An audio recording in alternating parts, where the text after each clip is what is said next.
कानी बहू। किशोरी लाल जी के बेटे राघव की शादी की बात जगह जगह चल रही थी, लेकिन किशोरी लाल जी को कोई लड़की पसंद ही नहीं आती थी। और उसकी एक ही वजह थी, किशोरी लाल जी का लालची होना। उनको लड़की वालों से मोटा दहेज चाहिए था और इसी चक्कर में एक दिन वो एक बहुत पैसे वाले के घर अपने बेटे का रिश्ता लेकर पहुंचे। उस आदमी का नाम था ओम प्रकाश। देखिए किशोरी लाल जी, मेरी एक ही बेटी है और मेरी सारी संपत्ति जायदाद सब कुछ मेरी बेटी नैना का ही है। पापा, नाम से लगता है बहुत खूबसूरत होगी। कितना अच्छा नाम है ना, नैना। ओ, वैसे बात तो सही है आपकी। अब इतना पैसा है, जमीन जायदाद है, इकलौती बेटी, आप भी क्या करेंगे?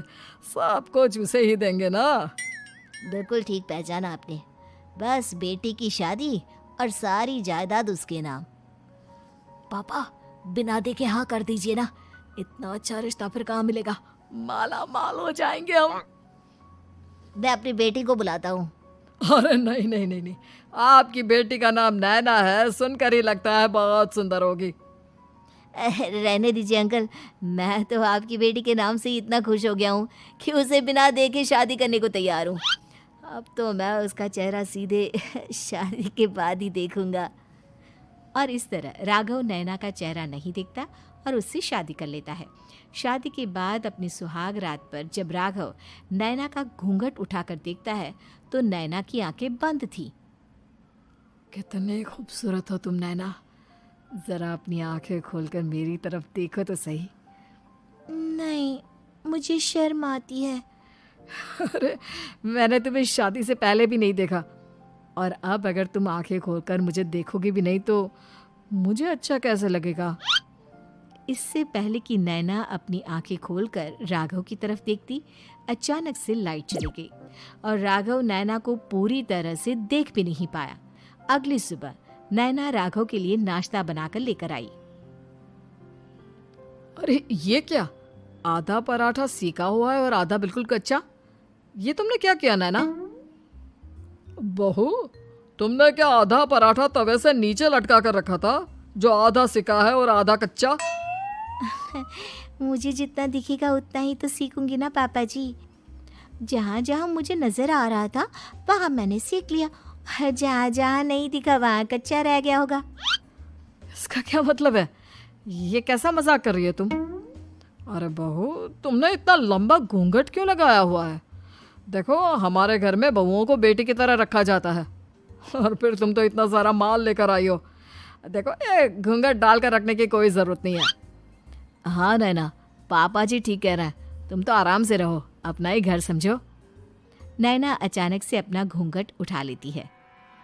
अरे ये क्या पापा, नैना की तो एक आंख फूटी हुई है। नाम से नैना, लेकिन ये तो कानी बहू निकली। मेरे साथ धोखा हुआ है, धोखा। बिना दिखाए अपनी कानी लड़की मेरे संग ब्याह दी। मुझे कानी भी नहीं चाहिए। मुझे अभी ओम प्रकाश जी से बात करनी पड़ेगी। आखिर उन्होंने मेरे साथ ऐसा किया क्यों? अरे, आप लोगों ने ही तो पापा से कहा था कि आप लोग शादी से पहले मुझे देखना नहीं चाहते। अब मेरे पापा पर क्यों इल्जाम लगा रहे हैं? अरे लेकिन उन्हें बताना तो चाहिए था ना कि तुम कानी हो, एक आंख से तुम्हें दिखाई नहीं देता। किशोरी लाल और राघव नाराज होकर ओम प्रकाश को अपने घर बुलाते हैं। पापा जी, ये आपने क्या किया? शादी से पहले बताया क्यों नहीं कि नैना की आंखों में परेशानी है?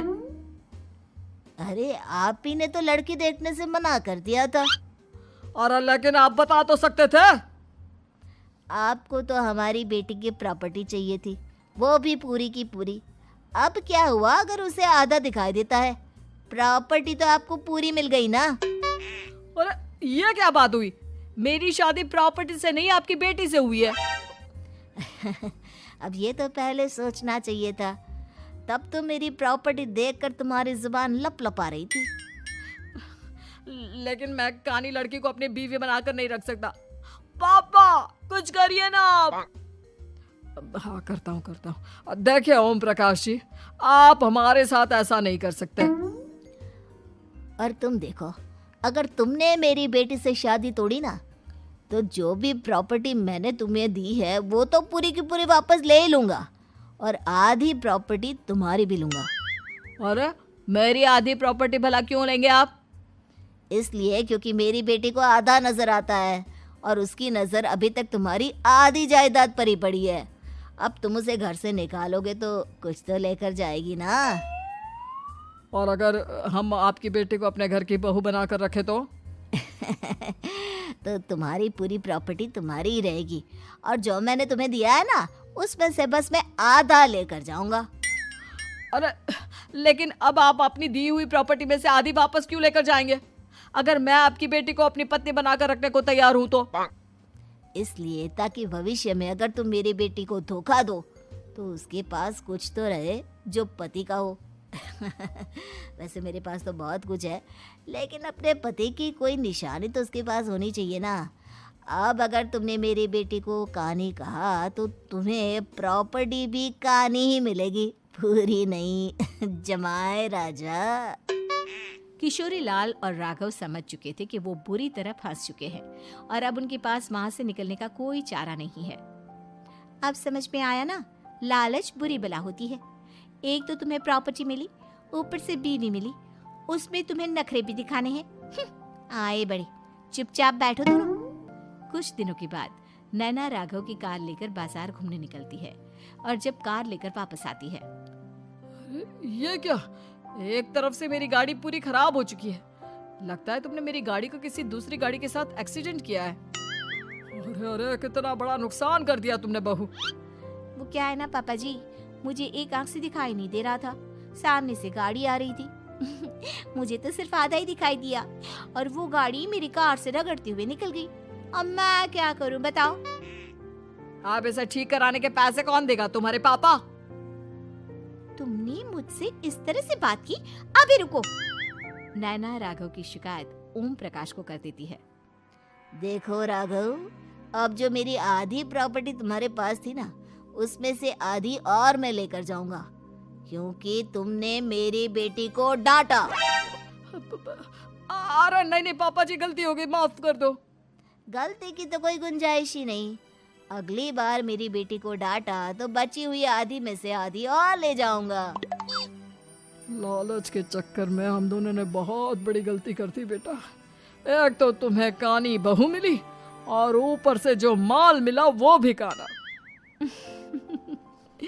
इस तरह राघव की हर एक गलती पर ओम प्रकाश उसकी प्रॉपर्टी का आधा आधा हिस्सा लेकर अपना सारा माल वापस ले गया और राघव को कानी बीवी से काम चलाना पड़ा। भाई लालच वाकई में बुरी बला है।